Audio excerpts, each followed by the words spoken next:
So there are these moments in life and in relationships when we begin to take seriously what lies ahead. I'm thinking of the kind of moments that our youth confirmands are having this year as they prepare for confirmation, prepare to say yes to the commitment that was made for them at their baptisms, as they emerge into adulthood and think of what lies ahead and prepare to take up their place in the life of our faith community. You may have noticed that we started praying for the confirmands during this Lenten season because later in the Easter season they will, in fact, be confirmed. I'm also thinking of the moments that happen perhaps when one of our children goes off to kindergarten or goes off to college.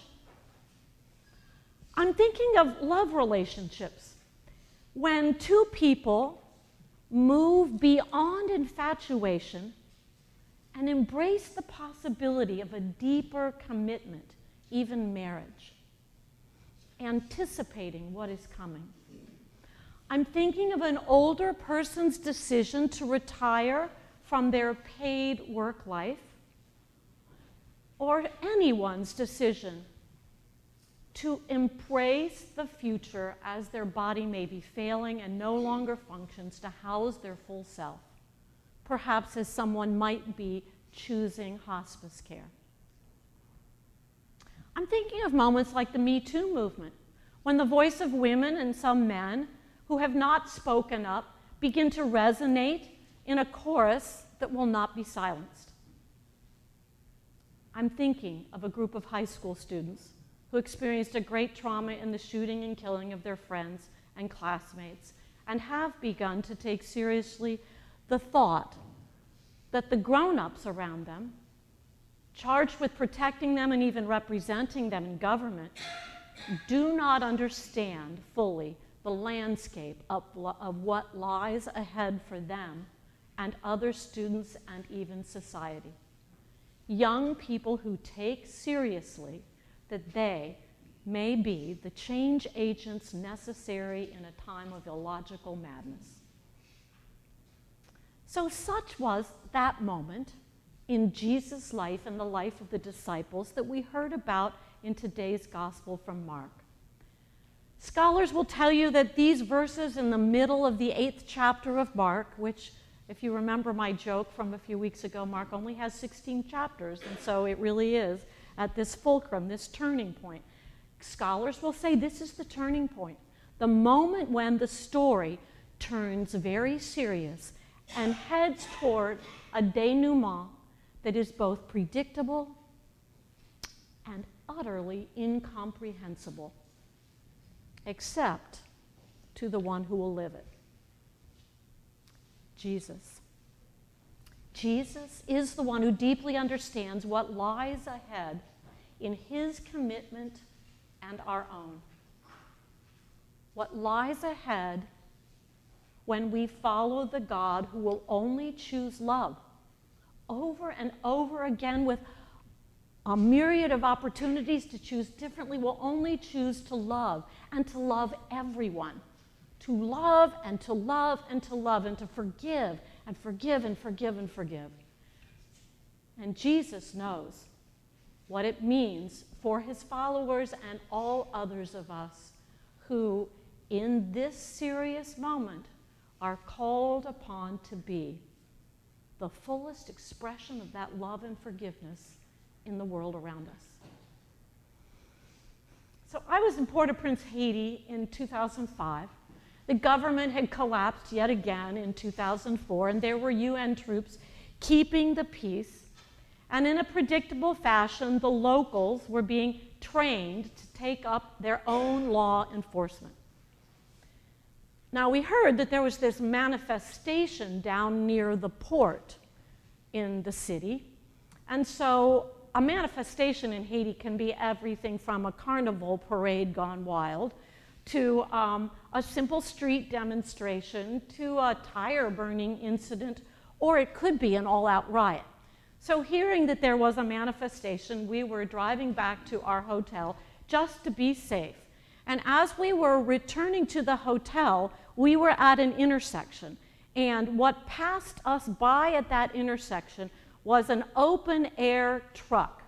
And in that truck were 30 or 40 new recruits with their nice new light blue police uniforms and their rifles slung over their shoulder. And they were standing crammed in this truck. And in fact, they were not going down the hill on John Brown Avenue where the manifestation was taking place. They were hightailing it up the road to a safe enclave high above the city. New recruits. They were moving away swiftly from the trouble and seeking their own safety. Police officers, trained and in training, running away. Similar was the scene at Marjorie Stoneman Douglas High School, I understand. Now, you all know about Marjorie Stoneman Douglas? You all know who she is? Really famous author, writer, environmentalist, really, really important person in the preservation of the Everglades. So an environmentalist, a writer. So in fact, this is a high school whose founder, or whose is named for someone who was pretty fierce. Anyway, what I understand is there was an armed sheriff's deputy assigned to guard that school, a 32-year veteran of the police force. And when the gunman arrived, he took cover outside rather than enter the fray and confront the gunman's lightweight but overpowering assault rifle 15. A weapon that was intended to massacre humans, tear apart human flesh, destroy organs and bodies in rapid-fire succession. A weapon used by this gunman to quickly kill 17 people, injure many, many others, and psychically shatter the sense of safety about places and a life that so many of us have come to expect as sort of our right in these United States. To shatter the sense of safety that many believe our children actually deserve. You know, I don't want to even say out loud the name of the sheriff deputy, because for me, that deputy is every man and every woman. He is those police recruits in Haiti in 2005 who gladly went speeding the opposite way from the manifestations, seeking self-preservation rather than call to duty. And I don't want to say the name of the gunman out loud, for he is people we know, are related to, or brush up against every day. Lost, really lost, hurting, confused, abandoned, deeply disturbed.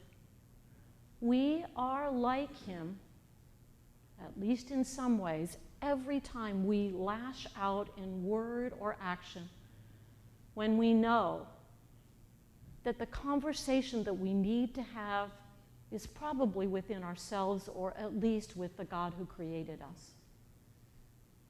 When we seek to hurt or blame others because we are hurting. We're also like those students and teachers who died. While a trained security guard shivered behind trees, a teacher stepped in front of his students and is no longer alive. We are like the desperate ones who knocked on the doors to get out of the gunman's sight and range. We're like the teacher who broke protocol and opened the door. We're like the students crammed in the closet, praying to God that the gunman did not choose their door to open. When Jesus invites us to take up our cross and follow him, it is not just the turning point in a story. It is a serious matter that lies at the heart of our faith. It's an invitation to acknowledge where we are in our relationship to this Jesus whom we follow, and whether we have been moved beyond mere infatuation and are ready for a more serious covenant. It's an invitation to say yes to our faith tradition, the one that for many of us was handed down to us. It's a chance for us to say yes and to see our lives differently, and maybe even to let some parts of our lives enter hospice care, to let some parts simply die so other parts might have a chance to live. Die, as Jesus would say. Pick up your cross and follow me. Taking up our cross does not mean we go looking for hardship. Those young people and teachers at Marjorie Stoneman Douglas High School did not get up that morning expecting that kind of day. Our confirmands will not go to the Episcopal Cathedral on the 22nd of April looking for trouble. In fact, at that confirmation service, it'll be beautiful. Oh, it'll be oh so beautiful. And we will all be tempted to think of our Christianity in the most sentimental and saccharine terms. Loving our neighbor as ourselves, that seems easy, right? Instead, this commitment that our confirmands will make and that we make as followers of Christ means that we are not surprised by the hardship and the challenge and the pain, not surprised by the violence or the cowardice within ourselves or others. We, of all people, are not surprised. Because if we've heard these words and we even for the briefest period on some path have attempted to follow Jesus, we will know our need for a Savior. And it's not just the kind of Savior that we scream for from a closet when a gunman is outside. It is a Savior that we have come to know in community, when we gather here to worship, out in the world when we get just that hint that God might be present. The Savior we've come to know through prayer and in the face of others and by gestures of kindness and compassion, sometimes even from people who don't know us. Knowing Jesus, we are now invited to practice our faith. Practice it over and over again, to rehearse and to imagine and to repeat it. We're invited to travel with Jesus on this journey to the cross. And for me, that's what Lent is all about. Our one time in the year where we dare to admit that we are just like Peter in the story, and we are totally terrified that Jesus wants to talk about death so much instead of triumph or success or make a plan for how we get there or whatever. We are like the disciples. We do not understand the road that we're on, and we're resisting opportunities right and left because we are like those students and teachers and guards. We are scared. But the road that we're on in our lives and in Lent is a road of self-examination and preparation and practice. And it leads somewhere. We are not powerless. We have this capacity, not of our own, but with God's help, to change our lives and to change systems, to be present in difficult circumstances and even to stand in the face of death. I find it curious that in the wealthiest, most amazing country in the world, perhaps that the world has ever known, we have found ourselves lured into a self-assessment that leaves us feeling fragile or impotent. Nothing could be farther from the truth. As Americans and as Christians, we have power. And as Christians, we believe that power comes from God. Those young people from Parkland are proving that to me. From our Christianity, we are given the ultimate power of love. And it's a hard power. It is so much easier to strike back. Oh, at someone who doesn't agree with us, or at something that isn't that terrible? It's so much easier to strike back. But I believe that when we continue to find ways to practice that love and forgiveness in community, we are offering our power and our love to the world. So bear with me. I want us to just take a moment of silence. You can look at, our crosses are mostly covered, but you can look for a cross. You can look at the crucifixion of Jesus in that window. Stare at the altar. Close your eyes or open them. I want you to just find something to focus on and to take a deep breath. And as much as you are able, I want to take all of us back to a scene that we don't want to go to. Like the path with Jesus toward death, we don't want to go on it. So I want you to imagine that shooting at Parkland School in Florida. Just take a deep breath and think of its warm and the smell of sort of freshness and the Everglades nearby. I want you to imagine that scene. I want you to imagine that you are that security guard and that you see that young man, that disturbed young man entering the school. Imagine also that Jesus is with you. Imagine that Jesus is also with him. See Jesus at the side of every person in that school that this depraved gunman will encounter, and point his assault rifle at and pull the trigger.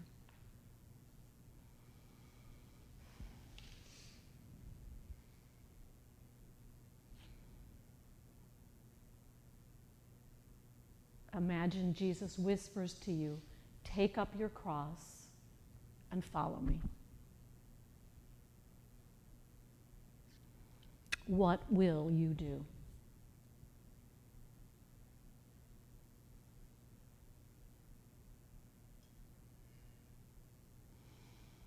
It takes our imagination, it takes our practice to be Christians. Life is going to come at us hard one way or another, but we need to practice our faith and practice our responses to hard situations or even impending death, because we will all face it in one way or another. We need to see the God who did not abandon anyone at Parkland that day, did not abandon Jesus on the cross, though Jesus at the time wondered if that were true, but rather used that moment to transform the world. We also need to forgive ourselves for all those moments when we are just like those new police recruits in Haiti, willing to jump on the back of the truck and drive straight away from our duty because we are scared and we don't want to die.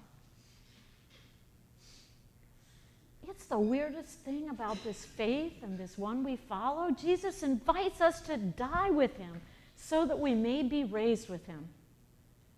And I suspect it takes a community and a lifetime to practice to be ready for that.